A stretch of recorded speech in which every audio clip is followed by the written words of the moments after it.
So, you've started playing Dokkan Battle, whether it's because the 3-year anniversary is here and there's a whole lot of hype going on about it, or because one of your friends told you about the game and you decided to give it a shot. If you're new, you might not necessarily know exactly what to do, and you need some help. Here we go.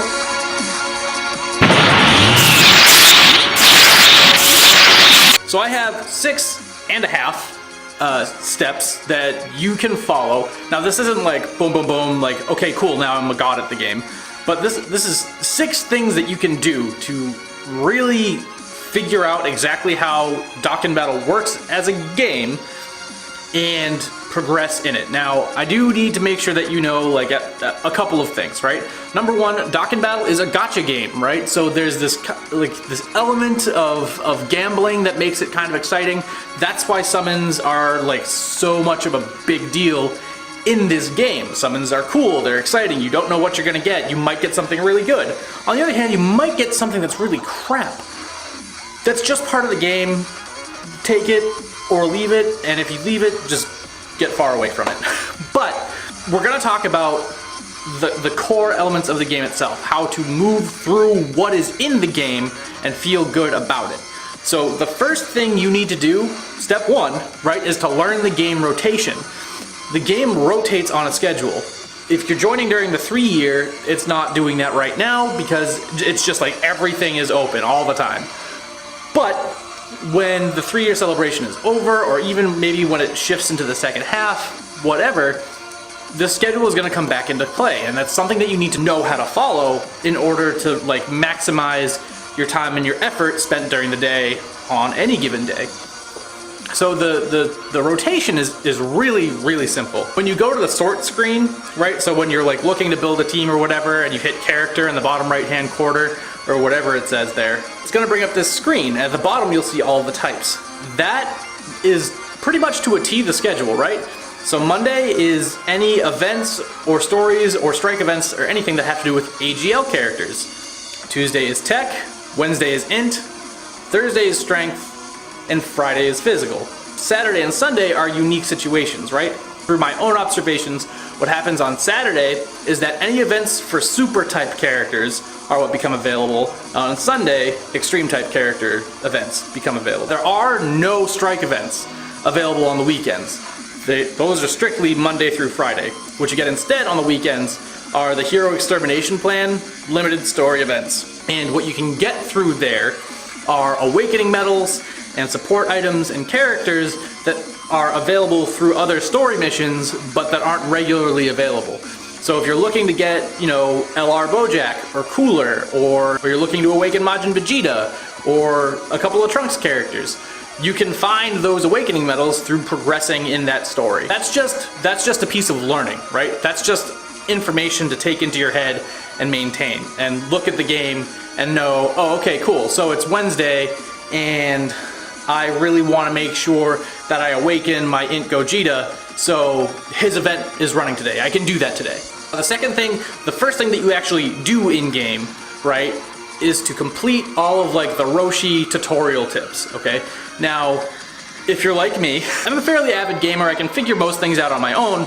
I just kind of went like, no, I don't need this tutorial. I know how to play this game. It's really easy. It's kind of sort of puzzly, but not really. I'm fine. I don't need this. Okay?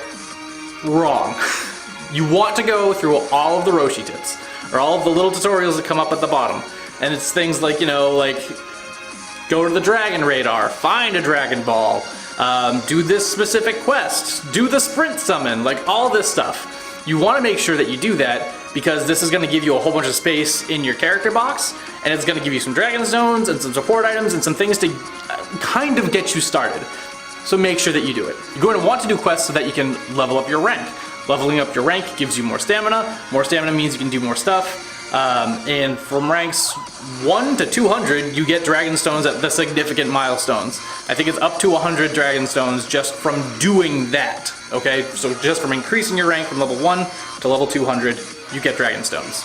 Cool. Now, depending on when you start playing Dokkan Battle, right? So if you're playing during the 3-year anniversary, there's going to be type banners. I'm not sure if they're the max level type banners, but if you're playing the game and there's a max level type banner, it's kind of foolish not to summon on it. And this is like, you know, step 3A, we'll call it, which is why I said I had 6.5. If you summon on a max level type banner and you get some SSRs, you have SSRs now that are max level. So you don't have to worry about leveling units and awakening them to actually make it through like quests and stuff in the game. It's pretty easy. The other option, right? So if you don't want to invest a whole lot of money into Dokkan Battle, which is perfectly fine, you know what I mean? Like it's a gacha game and it kind of capitalizes on people who spend money. Obviously, if you spend money on it, you're gonna get some cool stuff, but you're spending money on it. If you're not interested in that, I have a solution. What you do instead is you try to assemble the best team that you can with the units that you start with, because you get to do like a summon first. If you buy the beginner ticket or the beginner pack, it's only $10 if they're in the US, and by itself, it's worth it. Depending on who you pick with the beginner ticket, you could have a pretty solid few units to actually start progressing through the game. What you want to do is you want to do the strike events. Now, strike events are always 2 stages. The first one has 3 difficulties, the second one only has, I believe, 1. But you do stage 1 and you get the character for that strike event. You do stage 2 and you get the medals to dock and awaken them. Pretty easy, pretty self-explanatory. The cool thing about the strike characters is that once they dock and awaken, their super attack goes up to 15.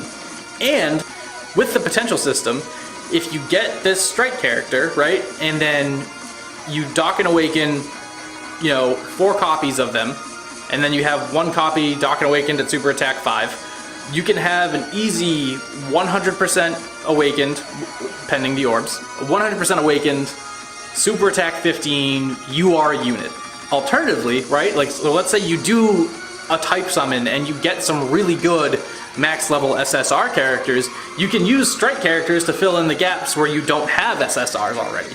That's also a valid option. So step 3 is you need to build a good team to handle the rest of the game. Step 4 kind of is in line with that. Step 4 is to clear story events when they become available so that you can get some powerful cards.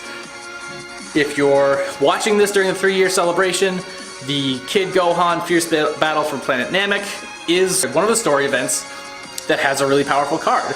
That Kid Gohan is no joke. I mean, at Super Attack 7, mine was hitting for like 400,000 damage without having type advantage. And that was before I dockened him.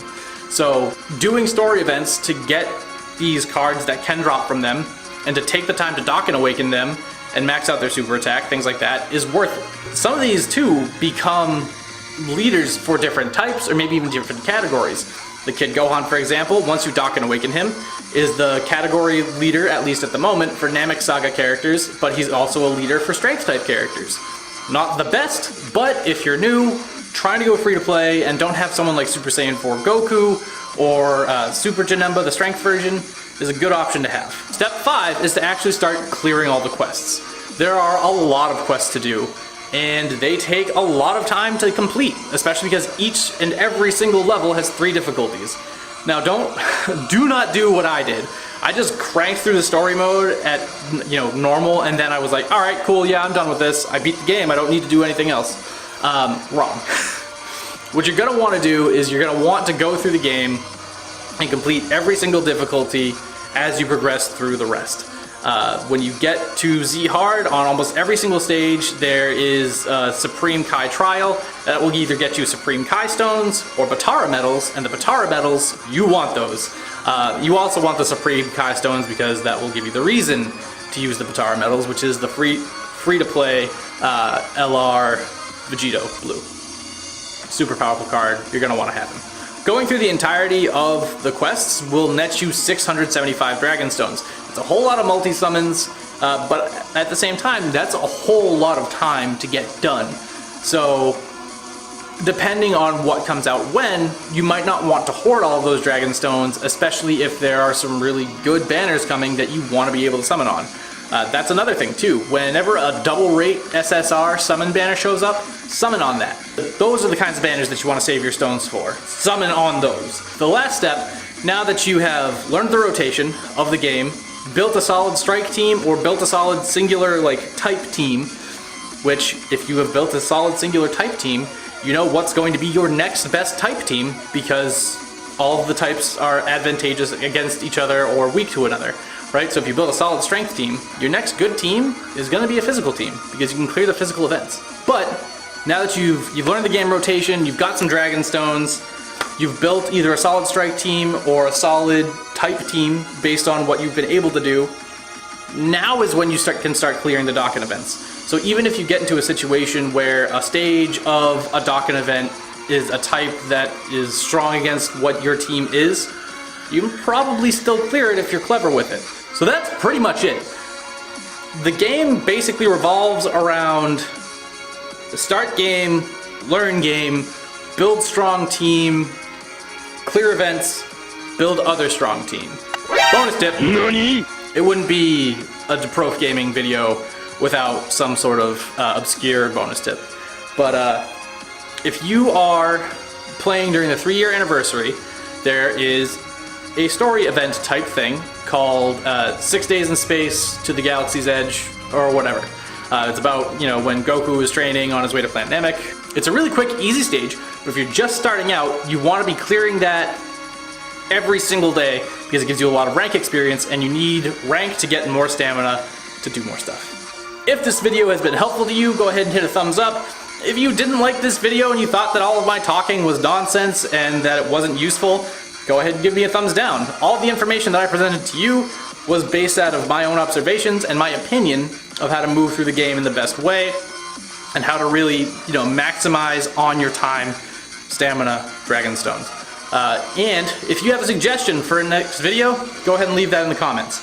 I hope that you all have a great day. I hope that if you're watching this during the 3-year anniversary and you're new to the game, I hope this has been helpful to you.